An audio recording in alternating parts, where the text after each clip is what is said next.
મેથી ઉગી ગઈ. આ રીંગણીનો છોડવો છે. જાસૂદ સરસ મજાનું થઈ ગયું, પણ પોપૈયો ઠેઠ ઉપર વયો ગયો. ખાવા પણ કેમ ના ખાવા હે? લીમડો ઉપર વયો ગયો, કેમ ન ખાવો? તો આ બાજુ આપણે ડુંગળી વાવી દીધી છે, લીલું લસણ વાવી દીધું, ધાણા પણ સાટ્યા છે. તો કેવી ડુંગળી છે, હાસું કહેજો. વાવી શું ન થાય, કે દુકાને જવું ન પડે.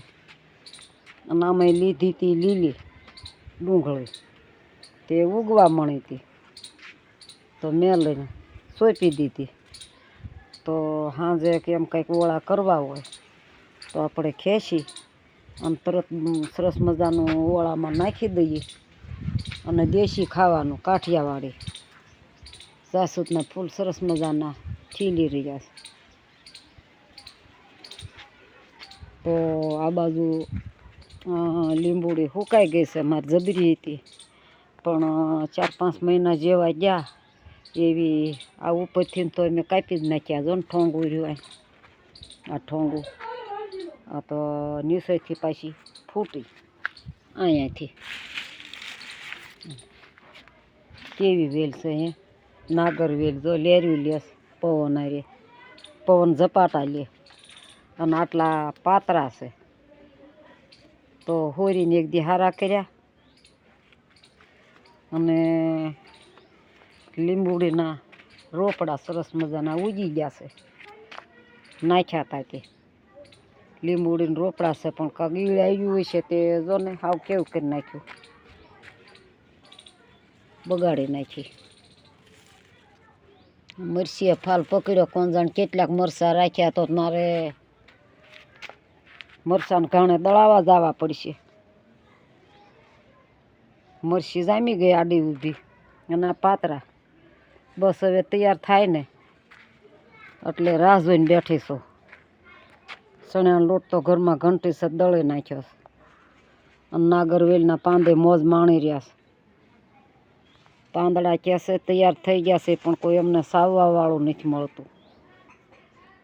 ના ભાઈ, અફસોસ કરવામાં મળી રહે. પણ છોકરા બધા સુરત વયા ગયા છે, તે એકલી વધી છો, તો પાંદડા કેમ ના ખાવા?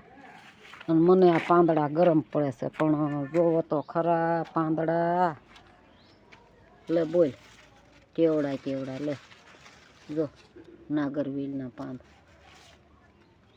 ઝપાટું કરે છે.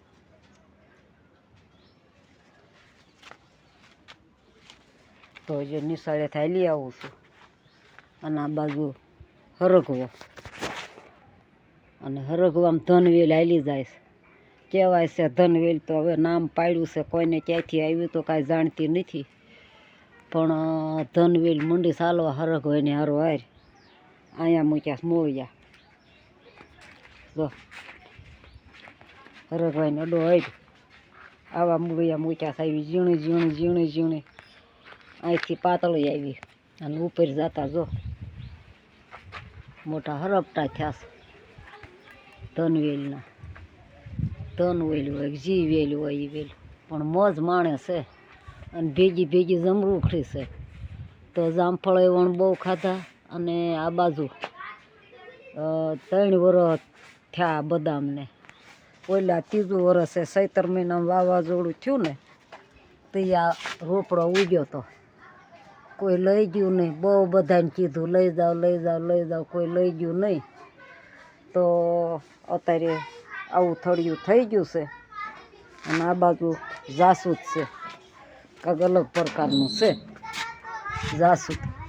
ઓલા જાસૂદ કરતાં અલગ છે કંઈક.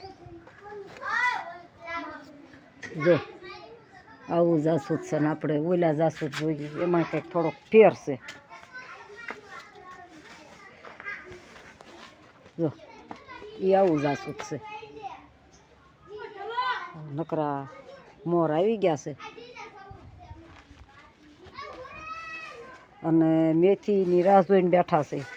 મેથી ને પાતરા, લીલું લસણ ઓલ પર થોડું થોડું રહી ગયું છે, અને થોડું થોડું ખવાઈ ગયું છે. આ લીલું લસણ છે. તો આપણે અત્યારે વિડીયોને પૂરો કરીએ. અને એડિટિંગમાં જવું છે તો એડિટિંગમાં જાત્યા પહેલાં જય માતાજી કરી પણ એક બાજુમાં કૂતરો છે ને હાળો ડાઉન ડાઉન કર્યા કરે છે પણ લાઈક કરવાનું ભૂલતા નહીં હો. તો જય માતાજી. અત્યારે બસ આટલું ફરી મળશું. શાળાની અંદર મેં કેવી સરસ મજાની ડુંગળી વાવી દીધી હે. તૂટલા ઓલા તૂટી ગયા હતા ને ટ્રમ એટલે મેં એમાં વાવી દીધી તો થઈ ગઈ પણ ડુંગળી તો થઈ પણ મરી મસાલા ભરતી હતી તો ધાણા જીરું છે, વરિયાળી છે, ટોપરું છે, મગ છે, સોળા છે, શિંગદાણા છે.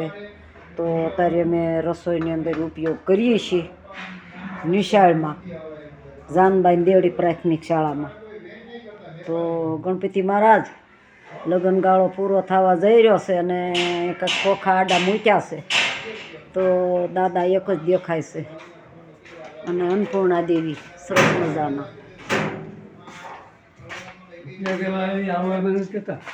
સરસ મજાનું જો કેવું અમે ડુંગળી વાવી દીધી હે. જો મીઠું દાદા આવ્યા. મીઠું દાદા કેવું લાગ્યું મારું રસોડું હે.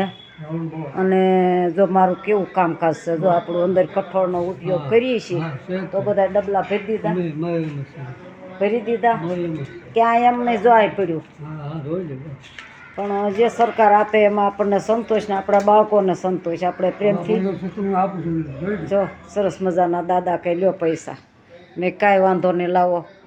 તો મીઠું દાદા પૈસા દેવા આવ્યા છે તો મને કે દિવાળીની બોનસની સાડી તમને નથી લીધી એટલે સાડી તરીકે મને દેવા આવ્યા છે દાદા. જો દીકરી સારું કહેવાય ને, આ દાદાની દીકરી છો હું. લ્યો અત્યારે બસ આટલું ફરી મળશું કોઈ નવા બ્લોગ સાથે.